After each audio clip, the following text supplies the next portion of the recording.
Em nome do Pai, do Filho e do Espírito Santo. Amém. Queridos irmãos e irmãs, terça-feira, 21 de janeiro, da segunda semana do tempo comum. E hoje a igreja celebra a memória de Santa Inês, virgem e mártire do século IV da era cristã. Inês, cidadã romana, não tinha ainda 16 anos quando foi posta diante da alternativa entre Cristo e sua vida terrena. Sem hesitação, ela escolheu seu esposo celeste, com quem pelo martírio se encontrou para sempre, como desejava. A história do seu martírio adquiriu grande popularidade e foi transmitida por grandes escritores antigos como o Papa Dámaso, Santo Ambrósio, Prudêncio e outros escritores eclesiásticos. O nome de Santa Inês é lembrado no cânon romano, na oração eucarística primeira, em meio a 7 virgens mártires. O evangelho de hoje é tirado do capítulo 2 de São Marcos, versículos de 23 a 28. Jesus estava passando por uns campos de trigo em dia de sábado. Seus discípulos começaram a arrancar espigas enquanto caminhavam. Então os fariseus disseram a Jesus: "Olha, por que eles fazem em dia de sábado o que não é permitido?" Jesus lhes disse: "Por acaso nunca lestes o que Davi e seus companheiros fizeram? Quando passaram necessidade e tiveram fome? Como ele entrou na casa de Deus no tempo em que Abiatar era sumo sacerdote? Comeu os pães oferecidos a Deus e os deu também aos seus companheiros? No entanto, só aos sacerdotes é permitido comer esses pães." E acrescentou: "O sábado foi feito para o homem, e não o homem para o sábado. Portanto, o Filho do Homem é Senhor também do sábado." Palavra da salvação, glória a vós, Senhor. E Jesus acrescentou: "O sábado foi feito para o homem, e não o homem para o sábado." Sim, o sábado foi feito por causa do homem. Afinal, Deus não se cansa, não precisa repousar, não precisa do sábado.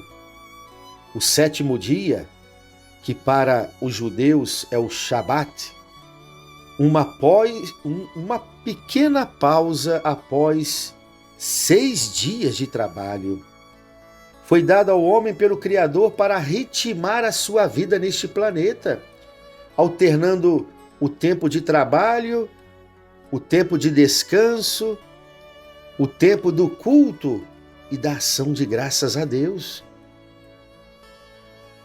O homem não foi feito apenas para trabalhar, como uma máquina que deve funcionar a todo momento. No fundo, toda a lei foi feita por causa do homem. Qualquer dos mandamentos do Decálogo, os 10 mandamentos da lei de Deus, visa ao bem da pessoa humana, impedindo que seja roubada, assassinada, abandonada pelos filhos, fraudada, dominada por falsos deuses ou transformada em uma besta de carga. Inclusive, se formos olhar como é dividido a estrutura do Decálogo, Deus deixou apenas 3 mandamentos diretamente referidos a ele e outros 7 mandamentos referidos a nós.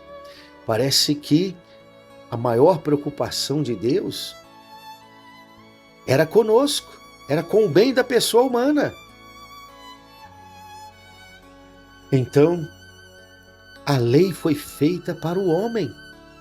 A lei foi feita para o bem comum. A lei foi feita para respeitar a dignidade humana e não para transformar o ser humano num escravo, seja escravo do trabalho, seja escravo do dinheiro ou dos prazeres deste mundo. A história nos mostra, queridos irmãos e irmãs, que aonde as leis de Deus foram abolidas, como por exemplo no regime socialista soviético, ou no regime nazista alemão, ou no chamado capitalismo selvagem de algumas nações, os homens foram escravizados, tratados como anônima massa de mão de obra, impedidos de prestar culto a Deus e transformados em bucha de canhão. Sem a lei de Deus, perdemos a liberdade. Isto vale também como freio para excessos cometidos sob a aparência de religião, como nas seitas que proíbem a transfusão de sangue com base em uma leitura fundamentalista da Escritura. A Igreja Católica, ao mesmo tempo que preserva o dia do Senhor, o domingo, sempre entendeu que há certas atividades essenciais para a vida social que não podem ser interrompidas mesmo no domingo, como o trabalho dos médicos, enfermeiros de plantão, dos motoristas dos coletivos, os policiais, aqueles que devem garantir a segurança pública e etc. Aliás, o domingo é exatamente o dia em que os sacerdotes estão mais ocupados em seus trabalhos e nem por isso quebram o mandamento de guardar o dia do Senhor. Do mesmo modo, enfermos e idosos que já não podem mais sair de casas ficam dispensados do preceito da missa dominical, podendo assisti-la em suas casas pelos meios de comunicação. A religião deve ser libertadora, não pode ser reduzida a uma camisa de força, uma espécie de molde rígido onde as pessoas devem entrar espremidas, forçadas, engessadas. Do contrário, corremos o risco do farisaísmo, quando as aparências são mantidas, mas o coração fica longe de Deus. Sim, dentro da própria igreja, na nossa experiência religiosa, a gente percebe quantas pessoas que fizeram da religião apenas cumprimento de preceitos, de normas, de regras, e por isso transformaram a sua prática religiosa em pura aparência externa. São pessoas aparentemente muito religiosas. Algumas até moram na igreja, estão mais presentes na igreja do que os próprios sacerdotes. E, no entanto, vivem apenas uma religião de aparências. É como uma madeira envernizada, pode estar muito bonita por fora, mas comida por dentro pelos copins. A religião deve ser humanizadora. Do contrário, corremos o risco de um espírito farisaico na nossa prática religiosa, cuidando apenas das aparências, mas o coração ficando longe de Deus. Tal como os fariseus do tempo de Jesus, em que o próprio Mestre chamou-os de sepulcros caiados, bonitos por fora, mas cheios de ossos podres por dentro. Se a nossa prática religiosa não está nos tornando pessoas mais humanas, mais de Deus e mais para os outros, alguma coisa está errada na nossa vivência religiosa. Sim, a religião, a nossa experiência de Deus, é para que nos tornemos cada vez mais de Deus e mais dos outros.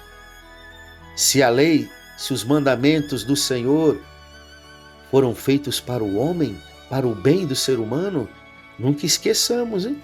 A nossa vida também precisa ser para os outros, precisa ser para o bem dos outros. E a minha vida está sendo uma expressão de algo que se gasta pelo bem dos outros? Pensemos nisto ao longo de todo este dia. Louvado seja o nosso Senhor Jesus Cristo, para sempre seja louvado. O Senhor esteja convosco, Ele está no meio de nós. Abençoe-vos o Deus Todo-Poderoso, o Pai e o Filho e o Espírito Santo. Amém. Um ótimo dia para você, meu querido irmão, sob a intercessão de Santa Inês.